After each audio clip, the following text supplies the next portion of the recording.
En el nombre del Padre, y del Hijo, y del Espíritu Santo. Amén. Ave María Purísima, sin pecado concebida. Queridos amigos de la tele, continuamos con nuestros temas de fe católica, ya hablando de la segunda parte del tema 23, que es sobre el sacramento de la penitencia, de la reconciliación, y continuaremos con el sacramento de la unción de los enfermos. Si recuerdan, en la primera parte vimos la penitencia y la estructura del sacramento. Ahora vamos a ver los efectos. Y comenzamos diciendo lo que enseña el compendio. El compendio de Benedicto XVI es el resumen del catecismo que hizo el Papa Benedicto XVI, incluso cuando era prefecto de la Congregación para la Doctrina de la Fe, el cardenal Ratzinger, ¿no? Entonces, el número 310 del compendio nos dice que los efectos del sacramento de la penitencia son la reconciliación con Dios y, por tanto, el perdón de los pecados, lo más importante. También la reconciliación con la Iglesia, la recuperación del estado de gracia si se había perdido por pecado mortal, y la remisión de la pena eterna merecida a causa de los pecados mortales, y al menos en parte lo que se llaman las penas temporales, que son esas rémoras, esas manchas, eso que queda en el alma, que hay que terminar de purificarlo con la oración, con la penitencia o con las indulgencias, ¿no? En fin. Y también, evidentemente, el sacramento de la penitencia, que es el sacramento de la alegría, nos llena de paz, serenidad de conciencia y también consuelo del espíritu. Nos dice también que aumenta la fuerza espiritual para el combate. Por eso veremos qué bueno que es la confesión frecuente, no solo para confesarse de los pecados graves o leves, sino para buscar allí esa gracia, esa fuerza que uno necesita, porque la vida no es tan fácil y las tentaciones son muchas y a veces somos débiles. Entonces en el sacramento de la reconciliación, en la Eucaristía, en la oración, allí podemos nutrirnos para luchar justamente contra eso que nos perjudica, eso que ofende a Dios. ¿Qué nos dice la Lumen Gentium también en su número 7? Que el sacramento de la reconciliación, el sacramento de la penitencia, la confesión, conforma a los penitentes de modo particular con Cristo. Justamente la gracia es lo que nos va ayudando a parecernos a nuestro Señor Jesús, ¿no? Sobre todo, en fin, en la confesión reconocemos nuestros pecados, recordemos que Jesús murió en la cruz por esos pecados, murió y resucitó. Y nosotros justamente nos conformamos con Él, porque al morir por el pecado podemos resucitar con Cristo cuando recibimos la absolución. Durante la celebración, los fieles viven de un modo misterioso, de un modo mistérico, ¿no? Pero real y efectivo, una anticipación del juicio final. ¿Qué pasará al final de los tiempos, ¿no? Me viene a la cabeza un retiro en el que un sacerdote me contaba que en los colegios ingleses, para entrar a la universidad, antes del examen final, el examen decisivo, había muchos exámenes previos. Y esos exámenes previos eran parecidos al examen final, ¿no? Con las preguntas, con el tiempo, el lugar, de modo tal de preparar al alumno lo mejor posible para cuando llegue ese examen definitivo poder realizarlo bien hecho. Entonces, el examen final que nosotros vamos a dar es el examen después de nuestro fallecimiento, el juicio particular, ¿no? Entonces, qué bueno que estemos bien preparados y qué bueno que nos hayamos confesado muchas veces, ¿no? Y nos conozcamos, porque la confesión justamente nos invita al examen de conciencia, al conocimiento propio, al reconocimiento de nuestros errores, de nuestros pecados, de nuestras maldades. Bueno, el catecismo lo expresa así, dice: en ese sacramento el pecador, confiándose al juicio misterioso o misericordioso de Dios, anticipa en cierta manera el juicio al que será sometido al final de la vida terrenal, dice el número 1470. Bueno, quien recibe la absolución ha sido juzgado y absuelto por el Señor, los pecados se han perdonado para siempre. Cuando el sacerdote, en nombre de Jesús, dice, te absolvo a peccatis tuis, y yo te absolvo tus pecados, en nombre del Padre, y del Hijo, y del Espíritu Santo. Qué serenidad, qué alegría, qué seguridad, qué bendito sacramento. Gracias, Señor, por este regalo. Ya nos decía el Concilio de Trento, ¿no?, que para los caídos después del bautismo es este sacramento de la penitencia tan necesario como el mismo bautismo para los que aún no han sido regenerados. O sea que Dios ha querido la confesión. La confesión no es una idea de los curas, la confesión no fue una idea de algún papa, de algún concilio, sino que es un regalo, es un sacramento que nos dejó Jesucristo. Y por eso hay que tenerle un gran amor y hay que superar muchas veces la vergüenza. Es bueno que también uno tenga vergüenza, porque si no tuviera vergüenza sería un sinvergüenza, ¿no? Entonces es lógico que tengamos vergüenza cuando vamos a confesar, porque no vamos a decir las cosas buenas que hicimos, no vamos a decirlo algo para que nos aplaudan, sino justamente nuestras caídas, nuestros errores, nuestras miserias, nuestros pecados. A veces viene la gente y dice, bueno, padre, siempre es lo mismo. Y bueno, yo a veces en chistes digo, bueno, peor sería tener siempre pecados diferentes y nuevos. Y bueno, uno tiene sus defectos y posiblemente vayamos, digamos, toda la vida y terminemos nuestra vida luchando contra esos defectos, contra esas tentaciones. Y bueno, esa es la santidad, la lucha por rechazar la tentación, la lucha por superar estos defectos, en fin. Entonces, el acto interior de arrepentimiento, que es esencial, o sea, la contrición de corazón, lleva al cristiano a buscar el perdón de Dios y también la plena comunión con nuestro Señor Jesucristo y con la Iglesia, ¿no? Te decía, este sacramento nos lo regala el Señor. Y el Señor ha querido, porque a veces alguno dice, bueno, ¿y por qué tengo que confesarme con un cura? Y no sé, el día que te vayas al cielo, preguntale a Jesús por qué quiso que la confesión fuera de esta manera. Y hacen mal, que dicen, no, yo me confieso directamente con Dios.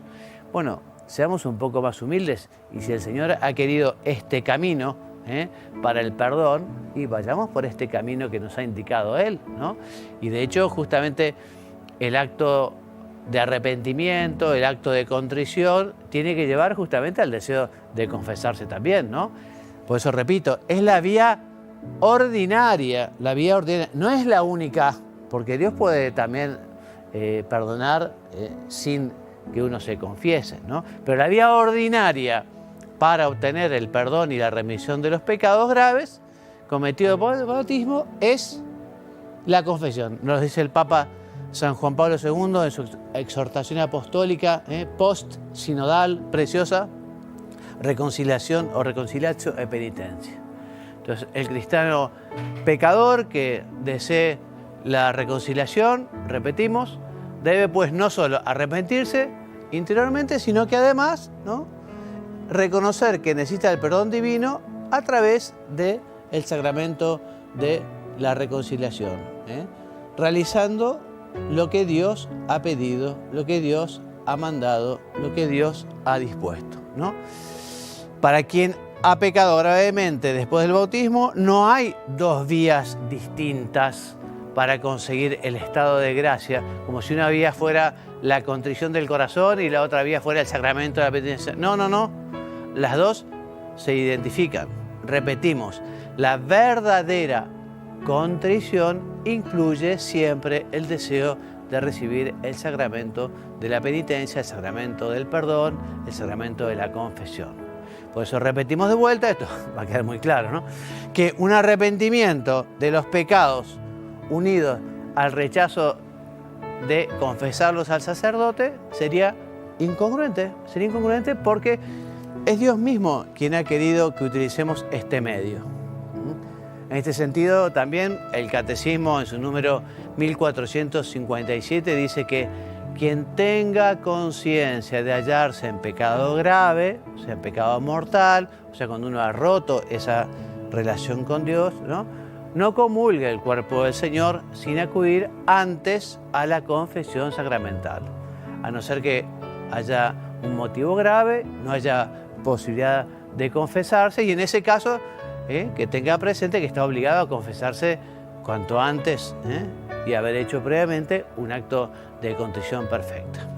También nos dice el Catecismo, en el número 1457, que según el mandamiento de la Iglesia, todos los fieles, con uso de razón, o sea, a partir de los 7 años, 6, 7 años, ¿no?, al menos una vez al año tienen que confesarse. Lo mismo que también la obligación de ir a misa. La obligación de ir a misa no comienza cuando el niño ha hecho la primera comunión, ¿no? Entonces el niño ha hecho la primera comunión a los 8, 9 años, entonces a partir de ahí tiene que ir a misa. Bueno, la Iglesia nos dice que a partir del uso de razón tenemos que ir a misa, tenemos que vivir el precepto dominical y también a partir del uso de razón, digamos, uno tiene que confesarse.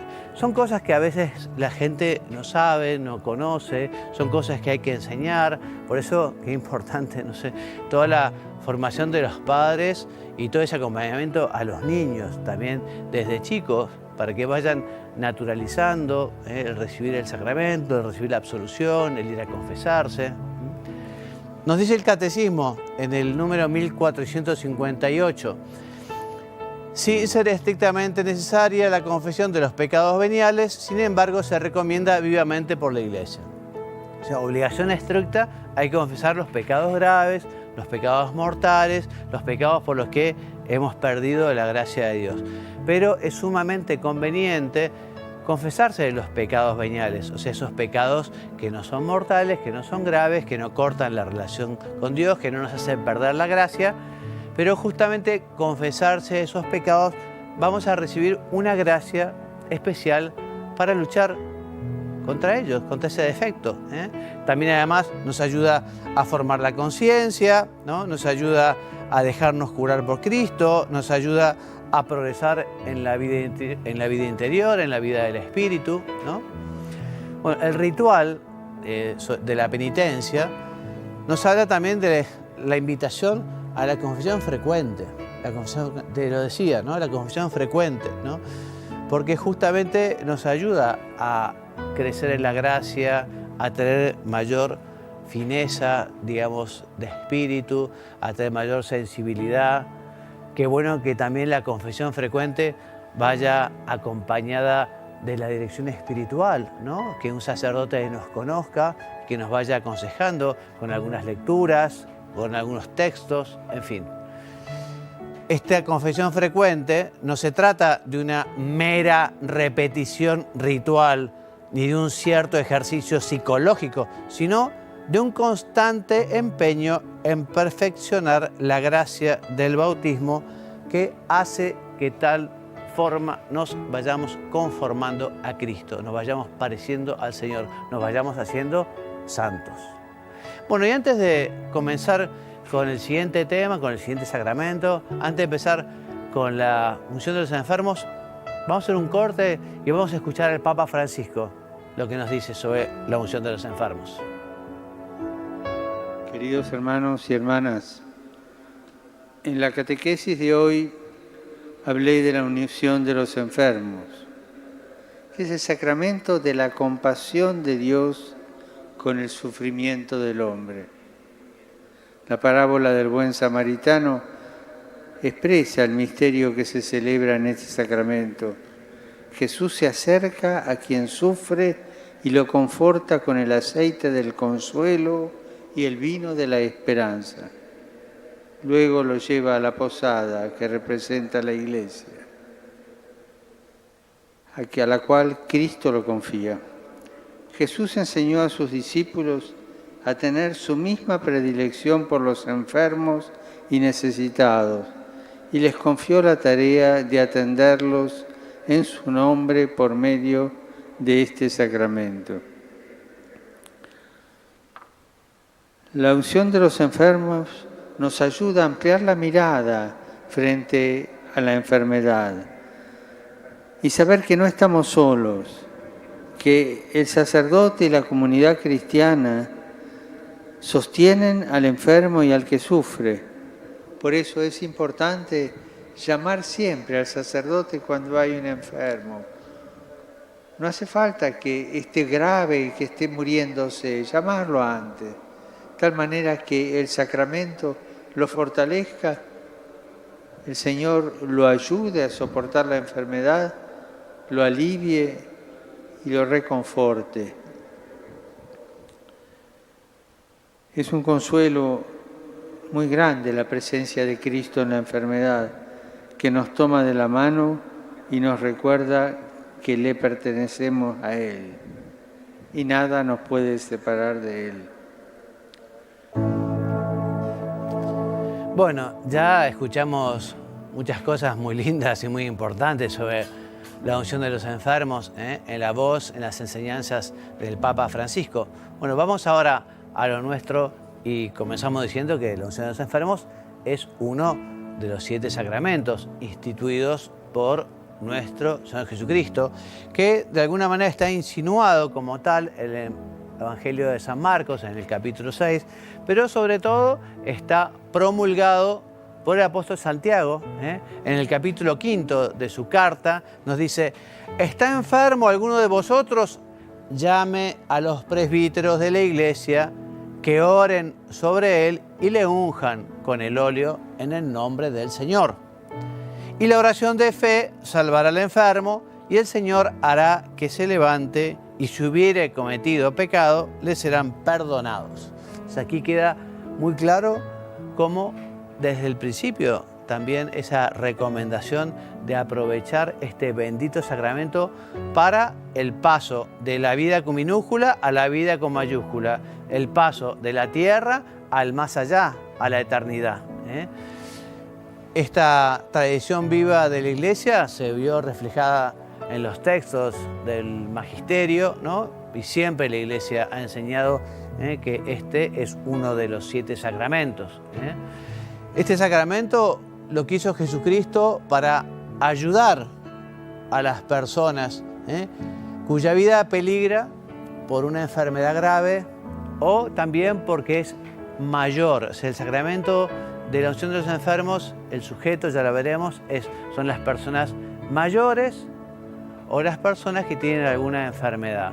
Y como dice el ritual de la unción de los enfermos y la pastoral de los enfermos, dice que justamente el hombre, al enfermar gravemente, necesita de la gracia de Dios para que dominando, digamos, pueda dominar esa angustia, ese desaliento en su ánimo. En fin, es un momento de prueba. Yo hace poco estuve una persona mayor, no es que estaba en peligro de muerte, pero sí me habló del miedo que le tenía a la muerte. Le tenía miedo al momento y le tenía miedo a lo que venía después de la muerte, ¿no? Entonces, justamente Jesucristo ha querido este sacramento para llevar paz, para llevar serenidad, para que la persona se pueda preparar, porque este es el paso más importante, ¿no?, de la vida a la eternidad. Por eso dice el ritual, ¿no? Por eso Cristo robustece a sus fieles enfermos con el sacramento de unción, fortaleciéndolos con una firmísima protección. También nos dice que esta ayuda, ¿no?, puede llevar incluso a la salud física. A veces Dios quiere valerse para que el sacramento de la unción no solo sea para reconfortarlo en su vida espiritual, en su vida interior, en su paz, en su tranquilidad. A veces Dios quiere acompañar también con este sacramento la salud física, ¿no? Pero sobre todo les decía, este momento que puede venir la angustia, este momento que también el demonio está cerca, porque justamente se está decidiendo la vida, ¿no? Y muchas personas que están lejos de Dios en esos momentos tienen la invitación de Cristo, que como buen pastor va a buscar a la oveja perdida, ¿no? Entonces, qué importante, ya lo volveremos a decir más adelante, que nosotros tengamos una gran devoción a este bendito sacramento y a los enfermos, sobre todo nuestros parientes cercanos, nuestros amigos, la gente que queremos, que nos aseguremos de que mueran en gracia de Dios, que reciban un sacerdote, que puedan confesarse, que puedan recibir este sacramento, que reciban también esa indulgencia para el momento de la muerte, porque realmente estos últimos momentos de la vida son esenciales, y en muchos casos puede decidirse justamente la eternidad. ¿Te acordás aquel que murió al lado de Jesucristo, que estaba crucificado? Él reconoció y dijo, nosotros estamos aquí por nuestra culpa, pero Señor, acuérdate de mí cuando llegues a tu reino, ¿no? Hoy mismo estarás conmigo en el paraíso, le dice Jesús. O sea que ese arrepentimiento final le valió el cielo. Es el gran ladrón, entre comillas, se robó el cielo. Por eso, qué importante, incluso personas que se autodefinen como ateas o agnósticas, cuando están en el momento de la muerte, uno piensa en muchas cosas, ¿no? Y quizá antes dijo, bueno, no existe el más allá, no existe Dios, se termina todo aquí. Llevémosle un sacerdote, acompañémoslo, no dejemos de hablarle de las cosas de Dios. Hay gente que dice, no, si le llevo un sacerdote se va a asustar. Mira, se va a asustar si efectivamente creyó que todo terminaba allí y resulta que no, que hay una vida eterna, ¿no? Ese sí se va a asustar pensando que todo se terminaba, porque no se termina, hay una vida eterna. Bien, ¿cuál es la estructura entonces de esta celebración? La estructura. Entonces, según el ritual, la materia es aceite en principio aceite de oliva, en caso de necesidad puede ser cualquier aceite vegetal. Ese aceite es bendecido por el obispo o por un presbítero que tenga esa facultad. Y la unción se confiere ungiendo al enfermo en la frente y en las manos, ¿no? Y diciendo, por esta santa unción y por su bondadosa misericordia, te ayuda el Señor con la gracia del Espíritu Santo. Amén. Para que, libre de tus pecados, te conceda la salvación y te conforte en tu enfermedad. Amén, ¿no? O sea, el catecismo nos dice que es muy conveniente recibir este sacramento dentro de la Eucaristía, dentro de la misa, ¿no? También, si las circunstancias lo permiten, es importante que vaya precedido del sacramento de la reconciliación, del sacramento de la penitencia.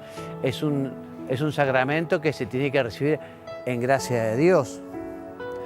También si la persona está inconsciente, quizá no se pueda confesar.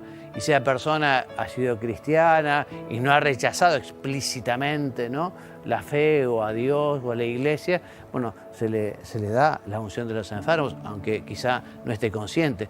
Pero lo bueno justamente es recibirlo consciente, lo bueno es recibirlo en familia, lo bueno es recibirlo preparado, ¿no? Y también justamente junto con ello recibir la Eucaristía como viático, como paso para la vida eterna. ¿Quién es el ministro? El ministro de este sacramento es el sacerdote, que puede ser obispo o presbítero. Y el sujeto, como te decía, es toda persona bautizada que haya alcanzado el uso de razón. A los niñitos no se les da la unción de los enfermos, una persona que haya alcanzado el uso de razón y se encuentre en peligro de muerte por una enfermedad grave o por vejez, acompañada de una debilidad senil. A los difuntos no se les da el sacramento, pero como tampoco se sabe cuándo es el momento de la muerte, a los sacerdotes está prescrito, ¿no?, que hasta 2 horas después de lo que se presume esa persona perdió la vida, se le puede dar bajo condición, ¿no? Si estás vivo, ¿no?, se le da ese sacramento. Para recibir con fruto este sacramento, ¿qué se requiere? Entonces se requiere, como decía, el sacramento de la reconciliación, el sacramento de la penitencia. Se requiere estar en paz con Dios, con la Iglesia, ¿no?, al menos con el deseo inseparablemente unido al arrepentimiento de los propios pecados, con la intención de confesarlos cuando sea posible en el sacramento de la penitencia, ¿no? Por eso la Iglesia prevé que antes de la unción dice la Sacrosanctum Concilium, documento del Concilio Vaticano II, que al enfermo se le administra el sacramento de la penitencia y de la reconciliación. El sujeto tiene que tener la intención, al menos habitual o implícito, de recibir ese sacramento. Te decía, una persona que quizá llevó una vida muy lejos de Dios y que rechazó la iglesia, los sacerdotes, una persona que manifiestamente está contra, no se le da la unción de los enfermos, salvo si está inconsciente. Obviamente que si él lo pide y está consciente, por supuesto, ¿no? Dicho en otras palabras, el enfermo debe tener la voluntad no retractada de morir como mueren los cristianos y con los auxilios sobrenaturales que esto se destina. Bueno, respecto de la necesidad y respecto de los efectos de la unción. Entonces, aunque la unción de los enfermos puede administrarse a quien ha perdido ya los sentidos, decíamos, hay que procurar que lo reciba con conocimiento y justamente que se prepare también para recibir este bendito sacramento. Repetimos, no debe administrarse a aquellos que permanecen obstinadamente impenitentes en pecado manifiesto, ¿no? Esa persona se la da.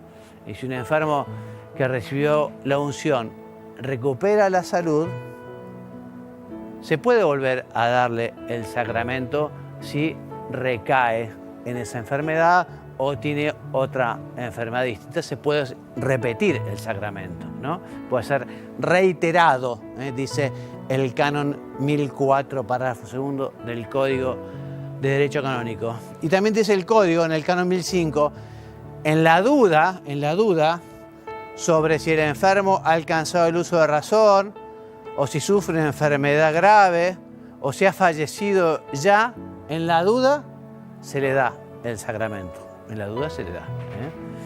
Esta recepción de la unción de los enfermos no es necesaria con necesidad de medio. ¿Se acuerdan que cuando hablamos de la Eucaristía decíamos que es necesario con necesidad de medio, ¿no?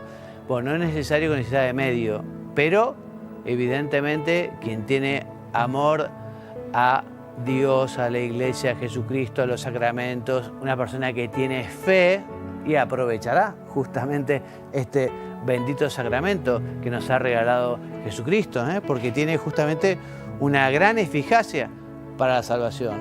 Y por otro lado, privar a un enfermo de esta ayuda y podría ser un pecado grave, ¿no?